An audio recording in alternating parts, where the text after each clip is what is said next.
Let's bring in Alexey Muraviev, who's an associate professor of national security and strategic studies over at Curtin University. He joins us now from Perth in Western Australia. Alexey, good to have you on the show. I want to get a better understanding of this incident over the Black Sea airspace. I mean, one theory is that there were a couple of Russian Sukhoi jets that deliberately flew in front of these U.S. Reaper drone, and they deliberately let go of some fuel, which caused some complications. What is your understanding?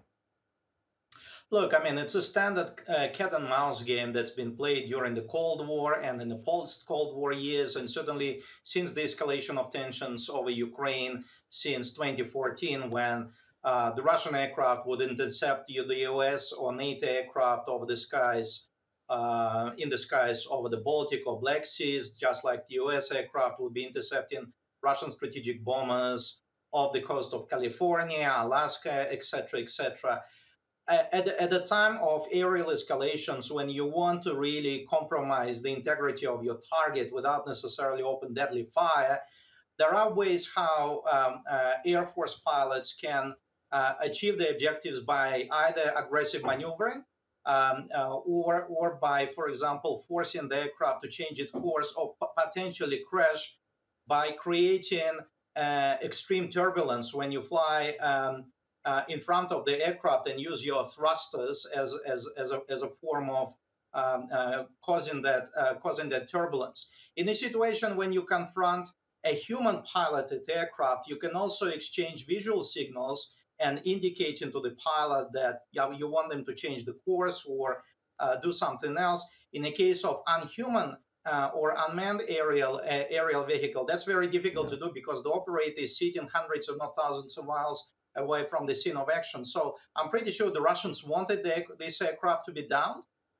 It's a matter of knowing how exactly they do it. Okay. These Reaper drones have been downed before in other sort of theaters of conflict, whether it's Syria, Yemen, Afghanistan, Libya. From that standpoint, it isn't anything that is extraordinary.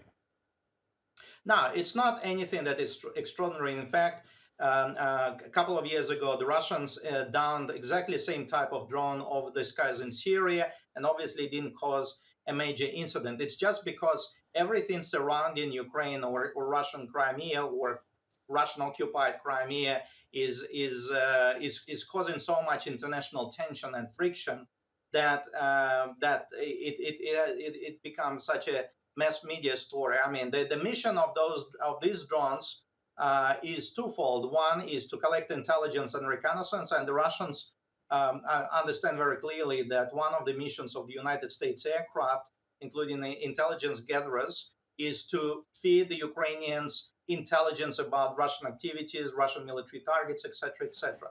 But also these drones are capable of launching their own strikes. They're heavy drones. It's about 5-ton drones, and they can also be used for assault or strike missions. And no wonder the Russians send the interceptors to police the activities of the drone. And as we have seen, obviously, they had the intent of not letting it go away. From our understanding is that this particular MQ-9 Reaper drone was unarmed. So the primary purpose of its mission was reconnaissance and surveillance. How much do you think the Ukrainians are benefiting from this intelligence gathering from these U.S. drones? Look, the US drones are just an element of the integrated intelligence gathering network that NATO has placed at the disposal of the Ukrainian military. Without that, without having access to the US intelligence, whether it's aerial based, whether it's space based, whether it's ground based, whether it's electronic, the list goes on, the Ukrainian military would suffer in terms of their efficiency, effectiveness, and perhaps a degree of success that they were able to achieve in fighting against the Russians. So it is pivotal to ensure that Ukrainians continue to resist and resist effectively. The Russians understand it. And also, there is another element that I want to highlight here. About a week ago, there was an incident of St. Petersburg where the US Air Force B-52 strategic bomber approached the city and launched simulated strikes at the vicinity of 200 kilometers. So to me, it sounds like it's probably a Russia's form of reprisal for that simulated attack that occurred last week. So I think we need to look at the broader context of the ongoing strategic standoff between Moscow and Washington over Ukraine, but in different parts of Europe and in different parts of the world. Yeah, all the civilian airspace over St. Petersburg was closed for a period of time. It was a good point bringing that up because I had totally forgotten about it. Right, Alexey Muraviev, thank you for joining us here on TRT World. Appreciate it. Thank you.